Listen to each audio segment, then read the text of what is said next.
I'm Weena Cullins, a leading therapist and relationship expert in the DC metropolitan area. My clients call me their professional best friend.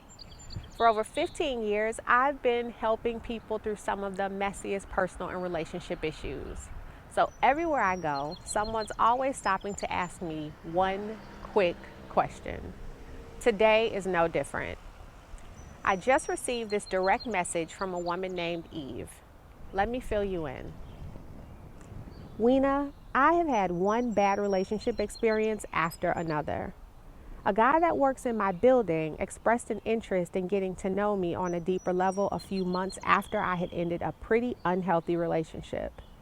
I took a chance because he seemed so much more mature and together than my exes. I took things slowly because my trust had been so broken in the past and I was definitely still healing. But after a few months of this guy consistently doing, saying, and being all the things that I needed, I let my guard down. It literally felt like he was my soulmate. He was so comfortable talking about a future together, and he seemed so communicative and uncomplicated.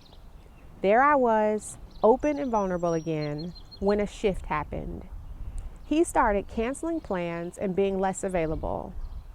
I let it go on for 3 weeks to make sure it wasn't a fluke, and also because we'd never had a hard talk before. This man was perfect until recently. When I asked him about the changes I was noticing, he denied that anything was different. For a second, I thought I was crazy, but I knew I wasn't imagining things. Since he assured me that nothing was different, and I really didn't want to believe that the first few months were a fluke, I left things as they were. Well, it's been another 3 months and our relationship hasn't recovered. He's still in my life, but he's not present. And he is still denying that his interest has changed.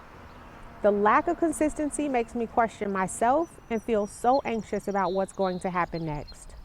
Weena, I really loved what we were building in the beginning. I felt so satisfied and safe.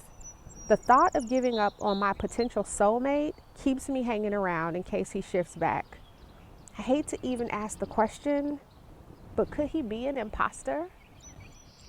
Eve, you've definitely encountered a soulmate imposter. In fact, there's an entire camp of people who purposefully act like the perfect mate for you by listening attentively to your desires and experiences to know exactly what will cause you to let your guard down.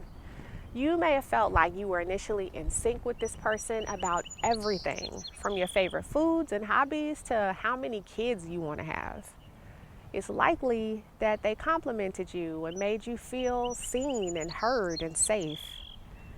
I'm sorry to tell you this, but you're not safe because they're unsafe.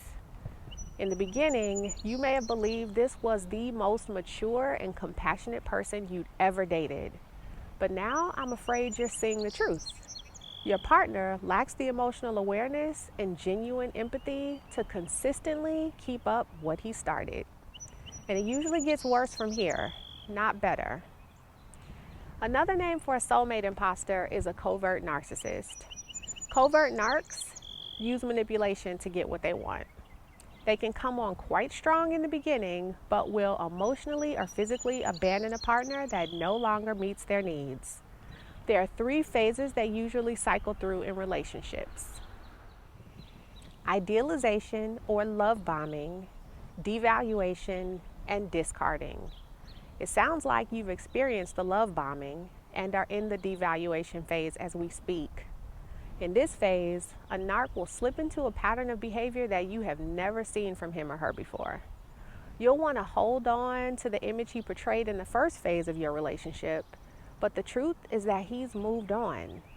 If you continue, it's likely that he may leave completely or let you be the bad guy and have no choice but to break things off for the sake of your sanity.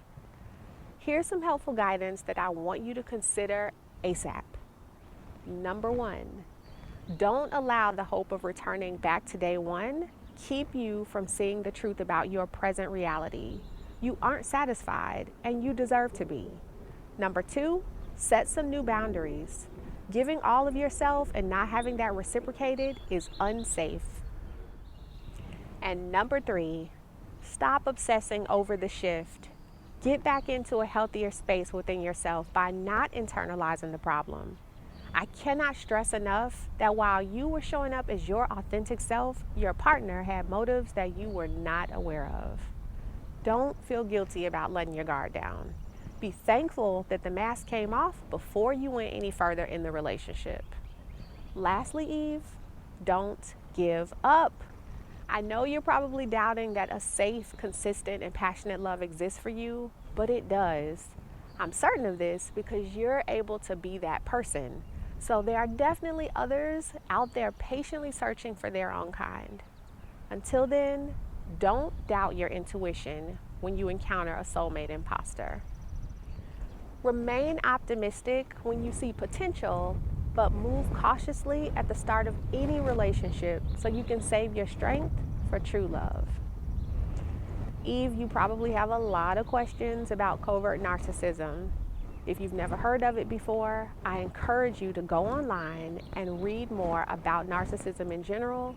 And you can even read 2 articles that I wrote entitled Soulmate Imposters, Why Your Relationship Was Doomed Before It Began, and The Covert Narcissist Guide. Simply Google the title, go on weenacullins.com/media, or go to medium.com to read.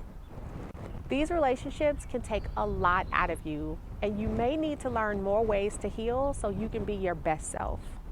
My goal is to save you from as much heartache as I can. If you're looking for other tools and tips to help you along your dating and marital journey, subscribe and hit like below, and follow me on Instagram, Facebook, Twitter, and Pinterest at Weena Cullins LCMFT. I encourage you to comment or send me your quick question right here on my channel. You can also DM me on Instagram.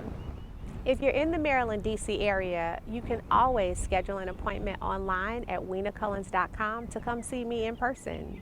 You can also send me an email at hello@weenacullins.com. Until next time, take care of yourself and the ones you love.